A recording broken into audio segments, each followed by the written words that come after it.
샬롬. 주님의 사랑과 은총이 오늘도 여러분의 삶 가운데 함께하기를 주님의 이름으로 축원합니다.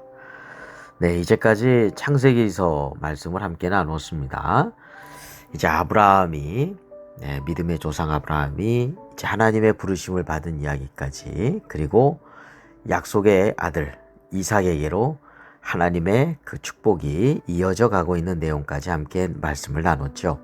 자, 오늘부터는 다시 신약으로 넘어가서 우리 마가복음의 말씀을 함께 나누고자 합니다. 자, 오늘 함께 보실 말씀, 마가복음 1장 1절부터 5절까지 말씀이 되겠습니다. 자, 마가복음 1장의 1절부터 5절, 예수 그리스도의 복음이 이 땅에 어떻게 시작되었는지를 밝혀주고 있는 그 포문을 여는 말씀이죠. 그런데 놀랍게도 그 첫 장면에 등장하는 인물, 세례 요한입니다. 자, 구약의 마지막 책인 말라기에 보면 하나님께서는 장차 세상을 구원하실 메시아 그리스도를 보내시기 전에 선지자 엘리야를 먼저 보내겠다, 그렇게 약속하신 바 있죠. 여기서 말하는 엘리야는 진짜 옛날 엘리야가 다시 살아온다는 뜻은 아니고요. 엘리야처럼 타락한 시대 속에서 사람들의 마음을 하나님께로 강력하게 돌이키게 하는 사명자, 하나님의 사자로서 온다는 뜻이었습니다. 이사야 선지자 역시 그 사명자가 광야에서 주님의 길을 평탄하게 준비할 것이다 예언했죠. 세례 요한은 바로 그 예언의 성취로 이 땅에 온 사람이었습니다. 하나님은 헛되이 말씀하시는 분이 결코 아니시죠. 수백 년 전 약속하신 구원의 계획을 신실하게 준비해 주셨고 또 이루어 가시는 그러한 하나님입니다. 자, 그런데 왜 하필 광야였을까요? 광야는 세상의 화려함도 또 사람의 박수갈채도 없는 쓸쓸한 곳입니다. 오직 하나님 한 분 외에는 바라볼 것이 없는 절박하고 가난한 장소이죠. 세례 요한이 광야에서 외쳤다라고 하는 것은 우리 마음이 세상을 향한 욕심을 내려놓고 마음의 광야가 될 때 비로소 오실 주님이 보이기 시작한다라고 하는 의미가 담겨져 있다고 하겠습니다. 자, 하나님께서는 당신의 형상대로 지음받은 우리가 죄 속에서 망해가고 있는 모습을 결코 그냥 두고 보실 수 없었습니다. 그래서 시대마다 선지자들을 보내서 제발 돌아와라, 그렇게 말씀을 외치게 하셨죠. 하지만 인간은 번번이 그 경고를 무시하고 제 마음대로 사는 길을 선택해 온 것을 우리는 구약 성경을 통해서 밝히 알 수가 있었습니다. 그럼에도 하나님은 포기하지 아니하시죠. 그리고 마침내 하나뿐인 독생자 예수 그리스도를 이 땅에 구원자로 보내주셨습니다. 그리고 예수님께서 본격적으로 사역을 시작하시기 직전 세례 요한을 통해서 가장 먼저 선포하게 하신 메시지가 바로 죄사함을 받게 하는 회개의 세례였습니다. 왜 예수님께서 오시기 전에 회개가 먼저 필요했을까요? 회개는 우리 예수님을 모시는 그 마음의 길을 닦는 작업이기 때문에 그렇습니다.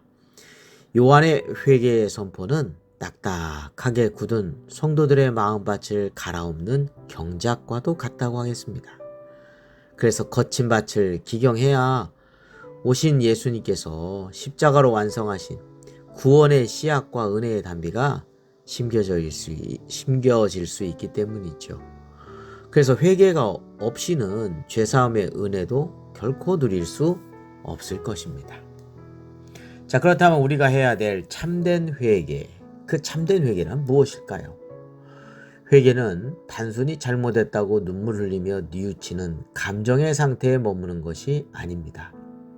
내 삶의 방향을 완전히 돌이키는 그러한 결단과 행동을 포함하고 있죠.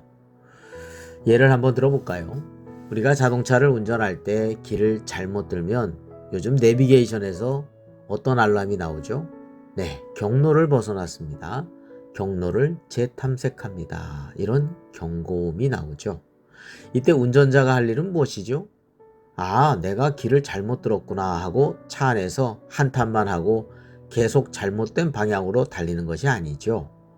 다음 유턴 구역이나 또 교차로에서 운전대를 틀어서 올바른 도로로 차 머리를 돌리게 되죠. 회개가 바로 이것입니다.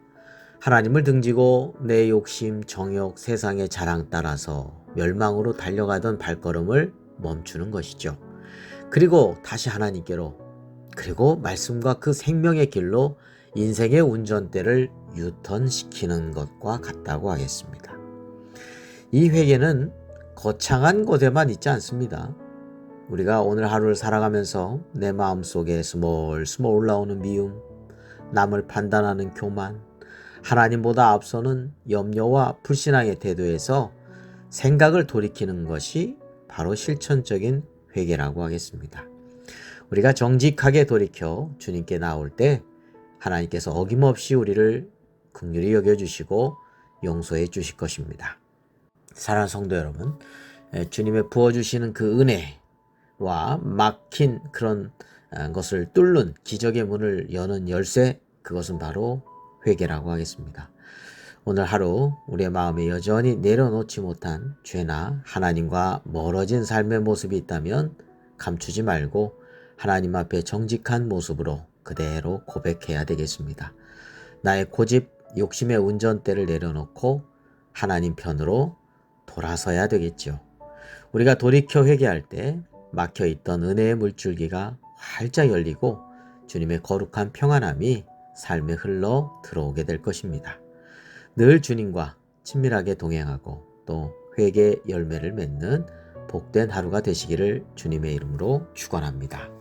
기도드리겠습니다. 거룩하고 자비로우신 하나님 아버지, 저희를 향한 주님의 끝없는 사랑과 구원의 은혜에 감사를 드립니다. 저희가 아직도 내 고집, 세상의 욕심 버리지 못하고 잘못된 길에서 서성이고 있다면 성령님께서 깨달음을 허락하여 주시옵시고 이제 인생의 운전대를 온전히 주님께로 돌리게 하여 주옵소서. 우리 마음속 깊은 곳에 있는 교만, 미움, 염려의 돌멩이들 이제 치워버리게 하여 주시고 이제는 오직 주님만을 따라가는 저희들의 삶이 되게 하여 주옵소서.